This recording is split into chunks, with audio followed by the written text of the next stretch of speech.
يا أيها الناس توبوا إلى الله فإني أتوب إليه في اليوم 100 مرة। আল্লাহর হাবিব সাল্লাল্লাহু আলাইহি ওয়াসাল্লাম বলেন, বাবারা, হে লোকেরা, তোমরা তওবা করো, কেননা আমি দৈনিক শতবার আল্লাহর কাছে আমি তওবা করি। কি বলেন? জিনাকে সৃষ্টি না করলে আল্লাহ তাআলা আসমান বানাইতো না, জমিন বানাইতো না, কিছু আল্লাহ তাআলা বানাইতো না।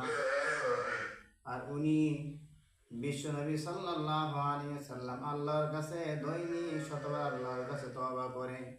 বিশ্বনবী সাল্লাল্লাহু আলাইহি ওয়াসাল্লামের আগেও গুনাহ নাই, পরেও গুনাহ নাই। যিনি নিষ্পাপ, যার গুনাহ নাই, তিনি যদি আল্লাহর কাছে দৈনিক শতবার তওবা করতে পারে, আমরা দৈনিক কতবার তওবা করি? কি বললেন? কথা ঠিক না? কথা ঠিক না বেটি? আমরা আল্লাহর কাছে ক্ষমা চাই না, আমরা আল্লাহর কাছে তওবা করি না, আমরা কান্নাকাটি করি না। আল্লাহ বলেন, আমার বান্দা যখন কান্নাকাটি করে, আমার বান্দা যখন আমার কাছে তওবা করে, তার গুনাহর জন্য মাফ চাই, আমি আল্লাহ রব্বুল আলামিন আমার বান্দা বান্দীদের সম্মান মর্যাদা আমি আল্লাহ বাড়িয়ে দিই। এই জন্যই বলেন, বাবারা, তওবা করা দরকার আছে না নাই? তওবা করলে আল্লাহ তাআলা তার বান্দার প্রতি কেমন খুশি হয় একটা উদাহরণ শুনেন। এক ব্যক্তি সফর করতেছেন, রাস্তা চলতে চলতে সে যখন ক্লান্ত হয়ে গেল, তার সাথে উট ছিল, উট দিয়ে সে সফর করতেছিল। উটের ভিতরে খাবার ছিল, উটের পিঠে পানিও ছিল।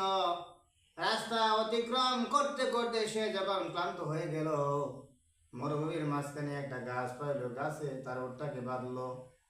গাছের ছায়ায় সে যখন আরাম পাইল, সে সেখানে ঘুমিয়ে গেল।